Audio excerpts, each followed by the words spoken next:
Welcome to Carrying Wayward, a supernatural podcast for fans who aren't ready to let go and newcomers to the series who are ready to jump in. I'm Drew Schulman. And I'm Marie Vigouroux. In this episode, we're diving into Supernatural Season 4, Episode 15, Death Takes a Holiday. Let's get this show on the road.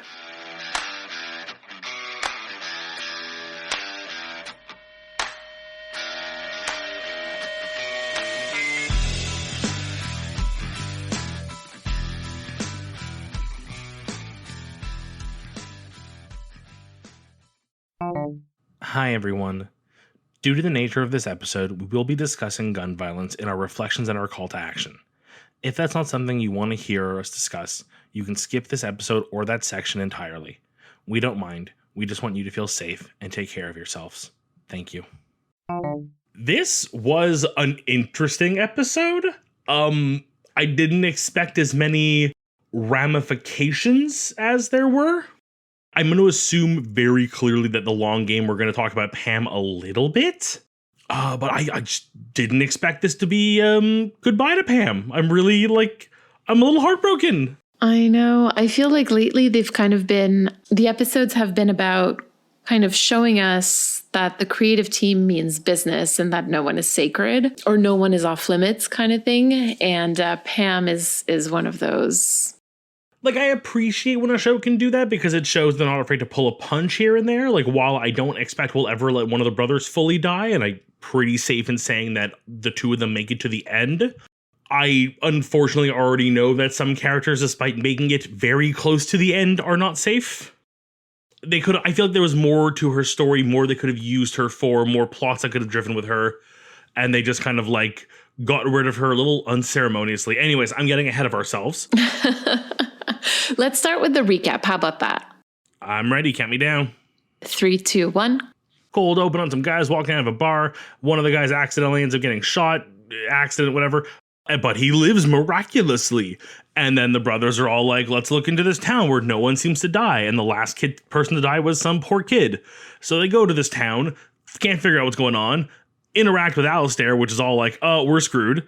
And then they decide the only smart thing to do is become ghosts. Clearly, that's the right move. If you can't beat them, join them, I guess. This is where Pam comes in. Pam makes them able to walk into the spirit world. They then get a whole training montage with a young kid, and Dean gets reunited with his first Grim Reaper, which is kind of romantic and heartful, but really sad at the same time. But then she gets kidnapped, and they have to face Alistair, and they ultimately end up saving the Reapers, and thus don't take the seal. And Alistair gets away, and Dean has a goodbye with his Reaper, the end? Really? As I'm doing this recap, I'm realizing, there really isn't, yes, they stopped the seal. Yes, we obviously have Pam dying in that final kerfuffle with a demon breaking into her hotel room. Really?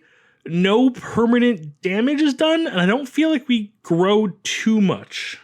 I feel like this is one of those, setting up kind of episodes. We'll see who wrote it, and it starts making sense the moment you know. But I think this is kind of to establish the world post-Siren. There's something about this episode that feels like it feels like that move in a chess game where you're like, that was a weird move, but you did it for a reason. I now need to think a few steps ahead to figure out why you did that. This episode actually takes its roots in a much earlier episode as well. So, like you said, Pam is back and Pam is dead. I mean, this is really the way that the show treats most of its female characters. So I guess I'm not particularly shocked because it just happens so often. It's not unusual to have a female character come on and you're so excited to see her. And then by the end of the episode, she's dead. I feel like with the last few women they've killed off unceremoniously, I had a little more of a reaction to. This one almost felt stale because they've done it so many times. Speaking of women showing up, Tessa is also back, and Tessa doesn't die, and she will be back again eventually. I'm excited to hear she comes back because I really do like her, and I'm very intrigued to see where that relationship with Dean goes. Dean says that he wants to go to Victoria's Secret and get his peep on, which is basically the horny teenager wishful thinking. I think we've become very good at identifying these moments where it's horny Dean for the sake of making Dean look horny. Yeah, I feel like this episode in particular is kind of strange with like the way that the boys are both kind of like peacocking.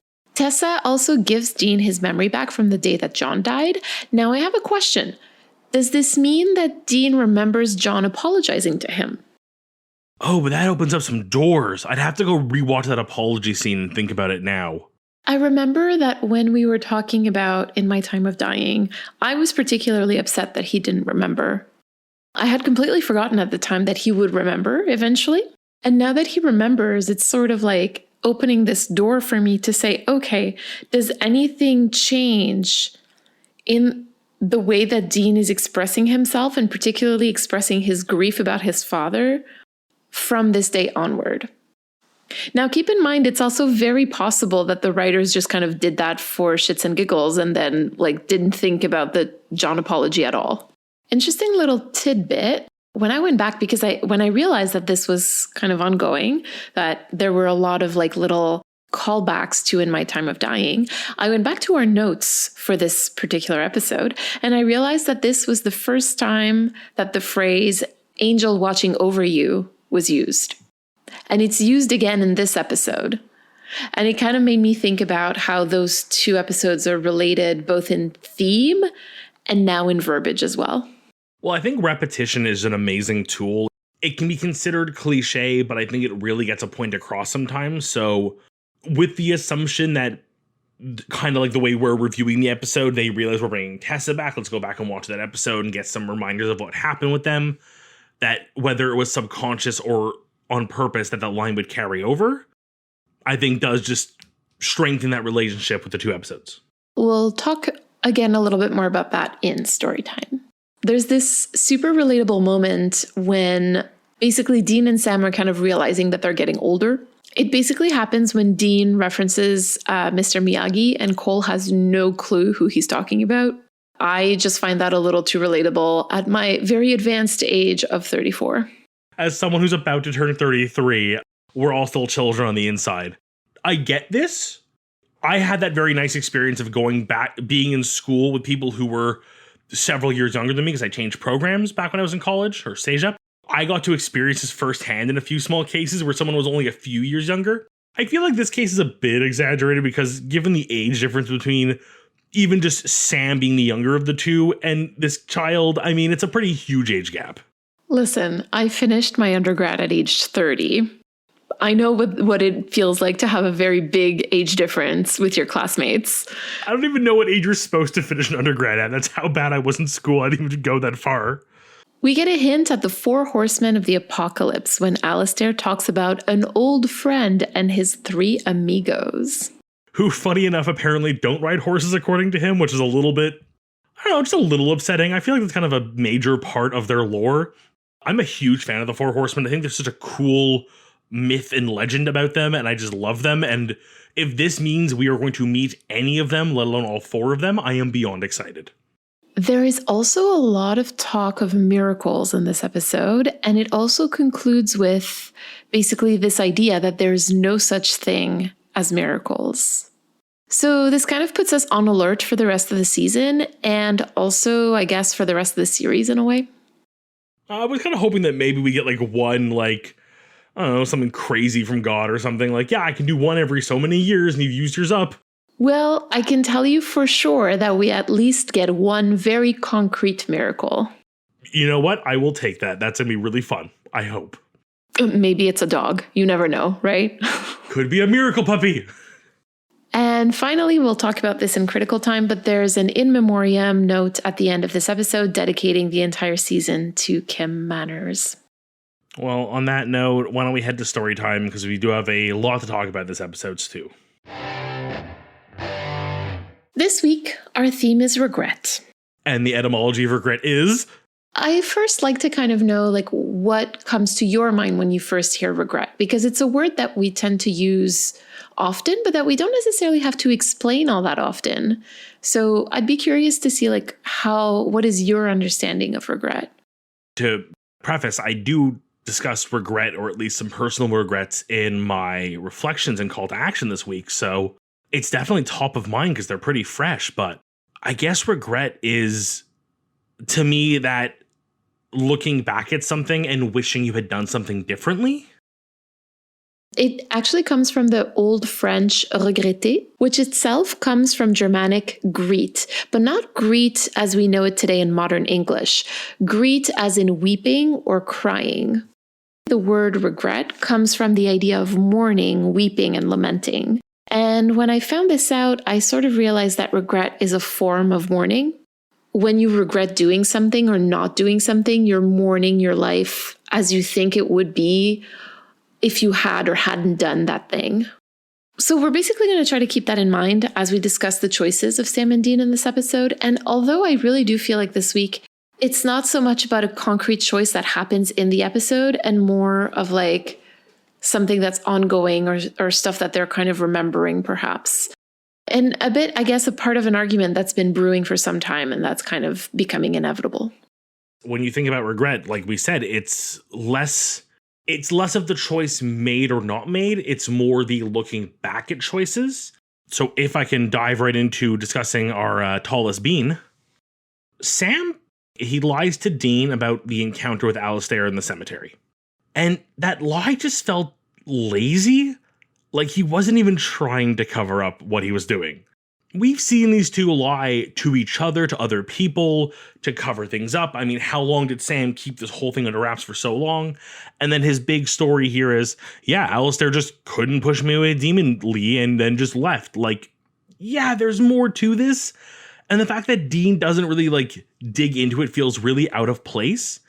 And I think the point of Sam's regret here is that he regrets not having used these powers sooner. He regrets having like put them on a back burner because he thought they were wrong. He regrets believing the angels were the right people and he was doing it for them. It really comes down to he's kind of tired of hiding his what he believes, or even I would consider to be his true self that does have these demon powers.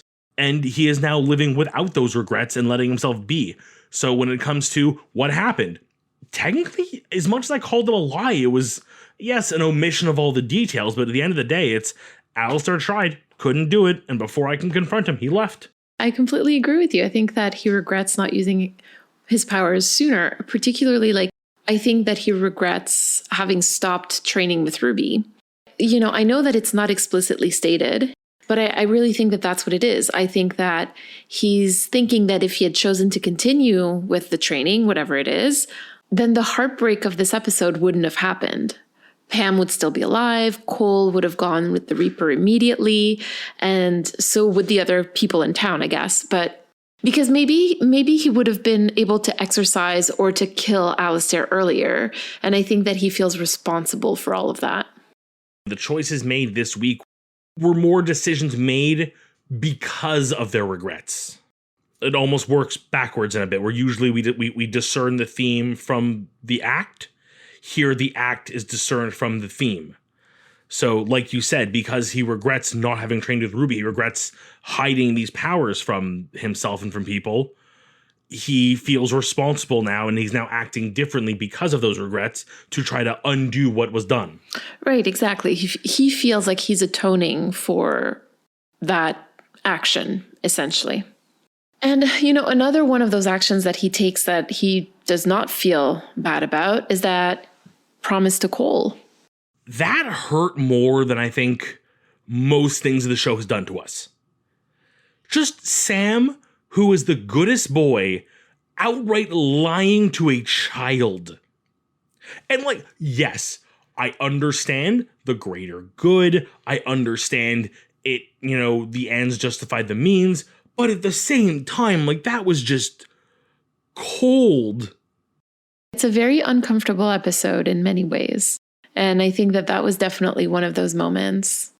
Do we think Sam regrets doing that? No, I don't think he regrets doing it at all. I think that, again, because he thinks that the ends justify the means at this point in the story, he thinks that in order to do something good, he needs to do this quote unquote bad action. And therefore the bad action is wiped, I guess, by the good result, or justified by the good result. I think Sam should have had to pay for that in some way.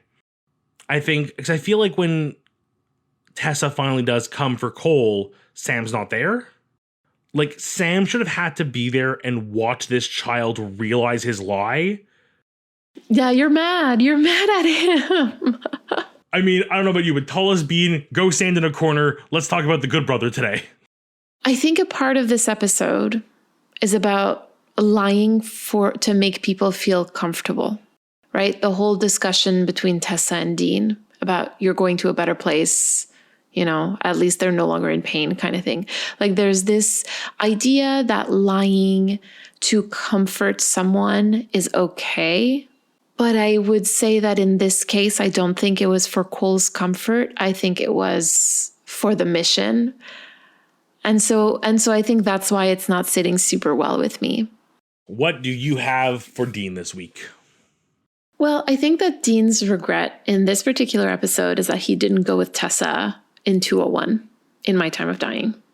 And now that is explicitly stated in the text because he says, the pain of losing my father and Sammy, I wish I'd gone with you for good. And this moment also kind of makes me look back on season 2 as a whole, where Dean is having some pretty intense moments of like suicidal ideation. And I find it like somewhat cathartic to hear from him directly, to know that he was aware of that, because I think that it proves that even if Dean doesn't always talk about the things that he's feeling maybe the way that we wish he would, or certainly the way that Sam wishes he would, he's still reflecting on them and learning from them and making sense of them in his own way. I mean, it's heartbreaking to hear a character say those things and to understand them and side with them in that way. As you pointed out in the grander picture, I do like what it says about Dean as a character. What I don't like is what it kind of leads me down to next. And that is, this feels like it's a slippery slope in Dean's regrets. Because, I mean, I don't think it's a secret, but I mean, Dean regrets having to become a hunter. You know, he regrets not being allowed to live out his life the way that he wanted to. You know, we sit here and talk about the true Dean, the Dean we don't get to see, the Dean that he has to mask with masculinity and being outwardly strong and being daddy's good little soldier. He regrets not being allowed to be himself.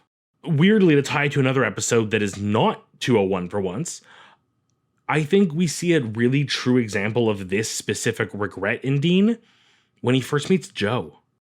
Because he gets to have like just this one brief moment of not putting up the act and is simultaneously relieved by not having to do it, but hurt that he can't keep doing it. There comes a time in everyone's life where they have to let go of the life that they wish they had, or like the life that they envisioned themselves to have, to embrace the life that they do have. And I think that that is now, or, you know, if we were in a, not on Supernatural, you know, on a regular, I guess, show that allows for personal growth for the characters, I think that that would be Dean's journey, where he would have to kind of like decide if he wants to remain a hunter or if he wants to stop completely, to do something else, to take a break, to, I don't know. But again, because we're on Supernatural, because this is network TV, it's not going to happen. He's just going to keep on doing exactly the same thing that he's been doing for the past few years. And that's fine. You know, it keeps us entertained and it keeps this podcast going. So we can't complain. But I will say, though, that we do get confirmation at one point that Dean has thought about all this and has made peace with the life that he does have. And I think that that is incredibly helpful for me in kind of like going through the motions of this 15 season saga. Yeah, I feel like we've had different episodes where this wanes and wavers a bit, from escaping the Jin's reality because going back to being a hunter is the right choice to save those people, to being back in time and trying to save his mother, saying, screw it, if I can get all of us out of this and everyone happily ever after, it's worth the pain and suffering of knowing these people are going to suffer because we're not there to save them. And I think that's human and normal to not, you know, be 100% set on every decision you've ever made in your entire life, and to still make decisions that are wild sometimes because you just don't have all the information or you're working off base emotion. Well, see, there you go. I think that one thing that I really love about this episode is that Dean says, you know, I've done things, horrible things, and someone upstairs still decided to give me a second chance. It just makes me feel, I don't know. So I think that this is kind of our opening to talk about how to, you know, because I don't want to really say move on from regret, but maybe carry on from or carry on with regret. For the listeners, I just rolled my eyes, but gave her that smile of like, I see what you did there, and damn, it was good. Well, because moving on is not the same as carrying on, you know, and there's a lot of things that you can't move on from, but that you can carry on with, kind of thing. And I think that that's a very important distinction. So Dean is basically showed kindness and understanding from an unknown source, someone upstairs. And he sort of starts to believe that he's worthy of that kindness and that understanding. So maybe a key concept here is showing yourself kindness and understanding when you're living with regret. I mean, I don't want to take away from my reflection this week, but I'm going to have to wholeheartedly agree with you. Well, before we give away all of your personal reflection, is there another place in this episode where you see regret? I feel like we need to look at the moment where Sam is reacting to Pam's last words, where she basically says, I know what you did, I know what you are, I know what you're doing. And like, very much not approving of it. And I think after having discussed Sam's reaction to no longer regretting this side of him, he is now being basically forced to look at it again from someone else's point of view. Horrible, horrible pun there. I apologize. We have Sam finally accepting who or what he is, now being told again that it's not good and maybe he has to reflect on that again. You know, when you're so decided to do something, like no matter what that thing is, when somebody gives you advice that's contrary to what you would want them to say, it just like you kind of like just dig in your heel and just go at it like more, even stronger. I feel like that's what's happening with Sam. And anything else this episode for you? Well, I mean, you know, I think that it's important to kind of say that like we see regret in Cole and his mom, you know, both wishing that they could have done something to prevent his death. I think that there's Pamela also wishing that she had never met the brothers. You know, that's stated pretty explicitly. We also see some regret in the man that was shot through the heart. He regrets not being a better father to his daughter, which is basically another parallel to John regretting not having been a better father in my time of dying. So I think that, you know, even though those are, again, pretty explicitly stated, it's kind of important to bring them in. Shall we move to critical time? Yes. So this episode was written by Jeremy Carver and directed by Steve Boyum. Yeah, the reason why I made the comment that I made about the theme is because Jeremy Carver is kind of known for writing very angsty episodes. And so this is definitely one of them. Yeah, I can see the angst in this week. This week had a pretty good level of angst to it. Would you like to delight us with some lore? I was not prepared for this. Nope. I can't imagine many people really are. It was sudden, sure. It hurt, but that was gone too. Everything was gone. I was alone, standing next to the burnt remains of a tree, the flame just barely holding up against the rain. And my corpse lay next to it. Sure, you can do that whole thing where you tell me you shouldn't, you know, hide under a tree to get out of the rain and you get struck by lightning. But I mean, have you ever seen lightning hit a tree? Anyways, I digress.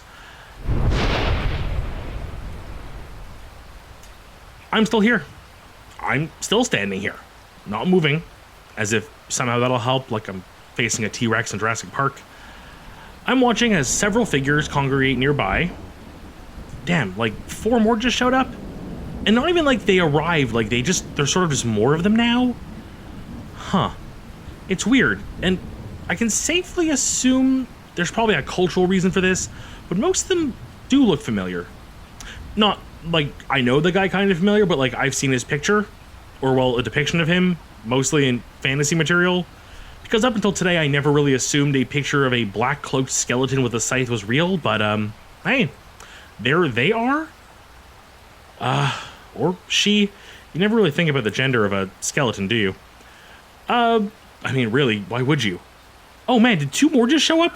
Is that one riding a horse and that one on a buffalo? Okay, I guess they're trying to decide what to do with me or who takes me wherever next. The old woman keeps looking back at me as they appear to be talking, and I can't help but notice that one in the white robe just kind of stands out like a sore thumb, like really didn't get the memo on the dress code for this thing. I'm also a little disappointed none of them have like the blue flaming hair. I kind of just expected that one, but that might just be Disney messing with me. Well, I hope whichever one does take me is cool. Maybe one of the ones with the dog heads. That seems like it'd be interesting. Maybe they'll be bad at chess. That could be useful.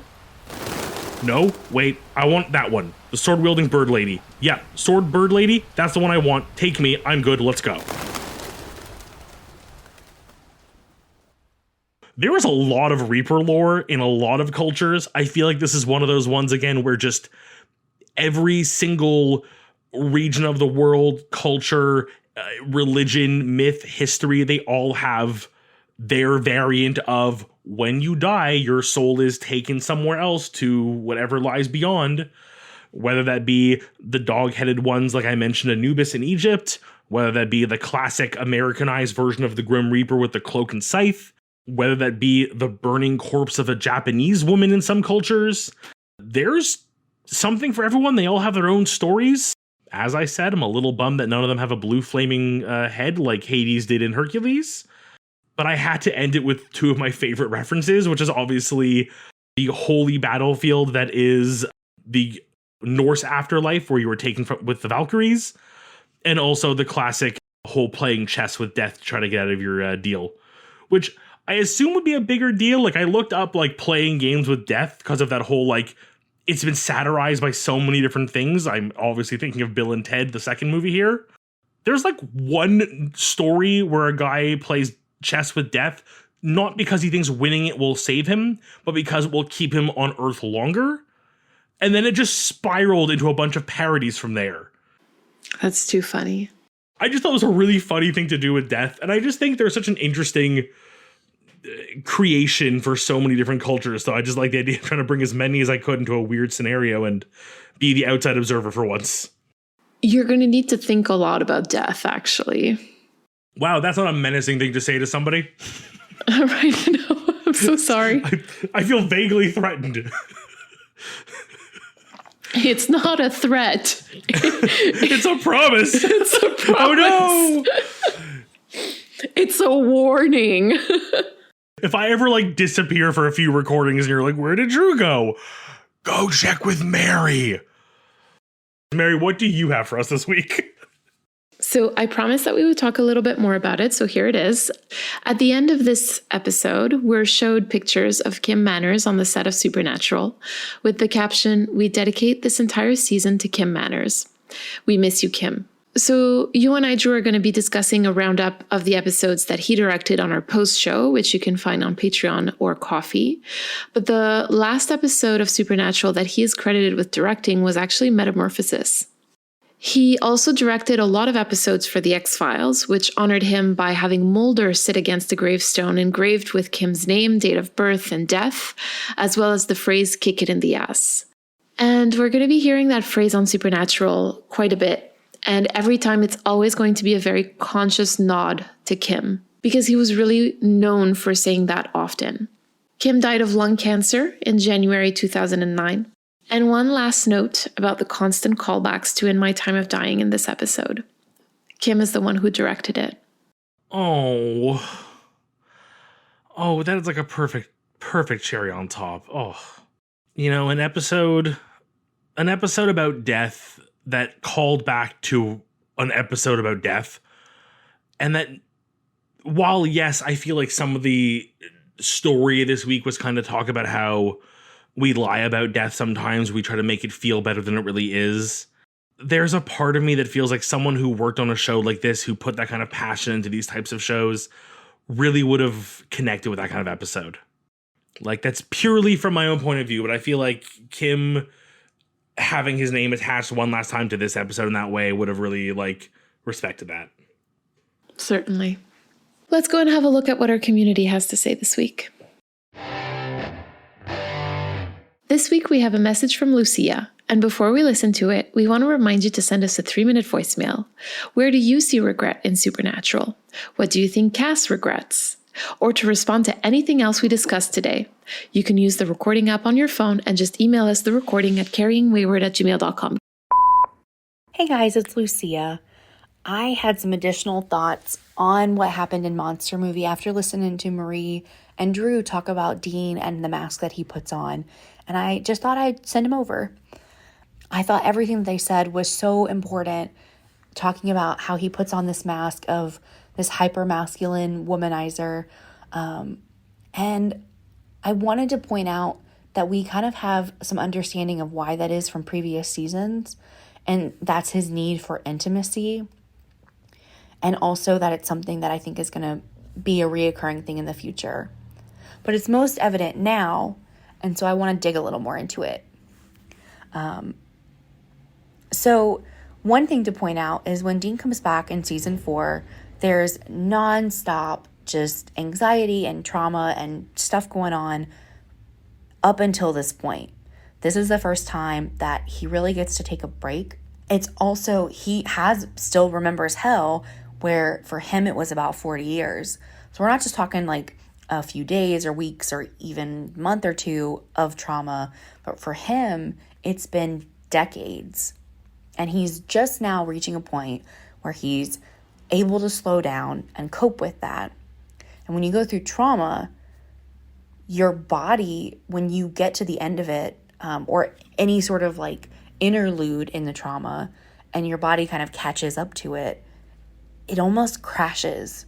And you need to find other things to cope and to comfort you. And I think it's important to note that this is really the first time we're seeing Dean sleeping. It's also the first time that, we really see him looking for sex since he got back. He's wanting alcohol, he's wanting food. He's really wanting anything that's going to help him cope and deal. Now with the sex, I think that he seeks sex because it offers him physical intimacy and that he doesn't have a safe way of getting otherwise. When he comes back in season 4, episode 1 in Lazarus Rising, he gets that hug from Bobby. And we don't really know it then, but given the fact that it's been 40 years, this is the first soft, loving touch that he's received in decades. And he's not the kind of person and doesn't really have the ability or vocabulary or opportunity even to seek that out from people that he trusts, like Bobby or Sam going forward. So casual sex is really the only way that he perceives is available to him to have ongoing physical intimacy that is gentle and soft and kind, which, given what he's been through in hell regarding the torture that he's received and that he's dished out, he clearly is in desperate need of. And I think the reason that he puts on this mask, instead of just being straightforward and being like, I want this for me, isn't for other people. I don't think he does it for Sam or anybody else. I think he does it for himself. Because Dean, as we see through season 4, isn't in a position where he's capable of being vulnerable and acknowledging his feelings, because if he did, it would break him. So essentially he has to put up this barrier between what he needs and why he needs it, so that he can still have that need fulfilled and get the intimacy he needs without having to acknowledge and therefore process what he's been through and why he's so desperate for it. And I think it's something that he'll continue to do, not just with sex, but in general with emotions in future seasons, where he really doesn't have the skills to cope and deal with his trauma. So instead of facing it and being vulnerable, he puts on this mask and steps into his role in a different way so that he can still have his needs met. And he has to do it in such an extreme way because otherwise there's the possibility that he would notice it and he would have to address it. Yeah, so I think that that's something that we're going to see more from with Dean, but I think it's most obvious here in season 4, so I just wanted to point it out. I'm really enjoying everything you guys are saying, and I look forward to hearing more from you. Thanks, guys. That was a heartbreakingly powerful voicemail. So firstly, thank you.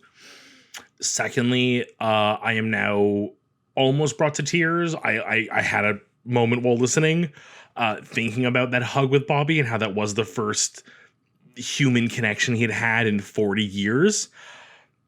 And I'm almost gonna cry again. But you're right. I feel like so often we picture Dean wearing this mask and putting on this persona for the people around him and not for himself. I don't want to compare it to anything specific, but it's sort of that like cheat code almost when you can get the thing you need, which for him is that intimacy, that connection, without having to really give in for it. I mean, sure, Dean could definitely open up and connect with somebody and find the right person and have a true intimate relationship, but that would require a lot more effort and time and opening yourself up to more pain and risk and damage. He's found essentially a cheat code to put on this mask, play the chauvinistic guy, get the hot drunk chick in a bar, and just not have to actually work for it the way he should have to. But he still gets that kick he needs, that connection he needs. You're right. One thing that I find really interesting with this whole, like the sequence of events in which this happened, is that when we received this voicemail from you, Lucia, we had not yet put out our episode on the theme of coping, which is family remains. And so by the time you listen to us respond to this voicemail, we'll have published that particular episode.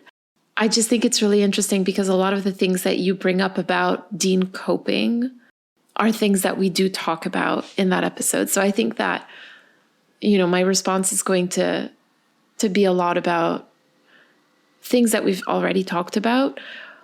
Let him cope. Let him cope with trauma the way that he needs to, especially in the early stages, like you said, of when there's a moment for him to be able to kind of like relax from it and be able to offload, so to speak. Let him cope however he needs to. So thank you for reminding us of that today. Well, on that topic, I think we are due to listen to ourselves for a bit and reflect and see what actions we've been called to this week. Mm-hmm. I alluded to this earlier, and I realize in saying so it sounds a lot harsher than it really is, but I really feel a kinship with Dean in this episode in the way that at least I perceived his regret of some of his previous choices and how he's living his life now. I don't think anything I've done is nearly to the scale of what Dean has to live with in himself, but I just mean the sense of, I've done things I regret. I've made choices that I look back on and whether for myself or for the people around me, the people affected, I wish had gone differently, more for them than for me in most cases. I think the important part of looking back is, I want to say like forgive yourself or like learn to accept it. And I feel like those are all kind of cheesy. So I'm going to go with the more important call to action for myself, which is to just keep moving forward. I can't change what I've done in the past.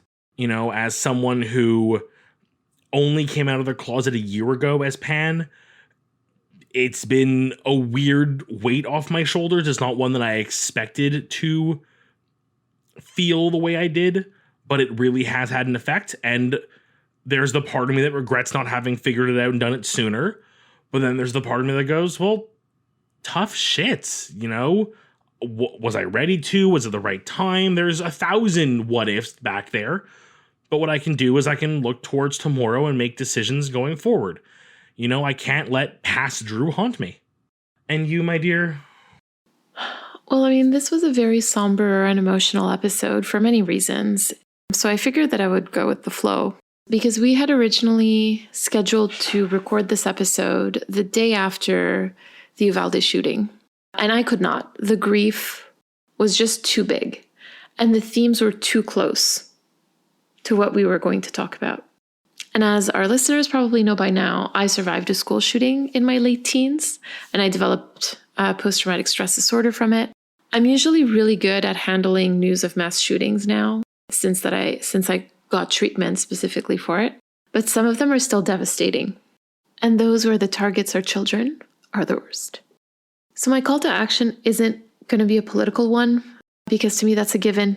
Vote, call your representatives, make sure that they know what their constituents think, encourage others to call in as well, disseminate scripts, march and protest in a way that feels right for you.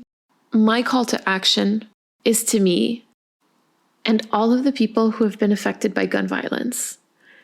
Show kindness and understanding to yourself. It's normal not to be okay after this. And try not to push yourself too hard. And know that you're not alone.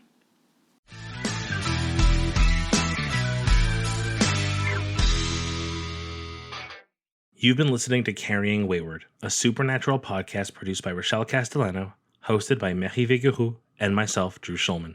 Thank you to our bunker patrons, Katira, Michelle, and Elle, for their generous support.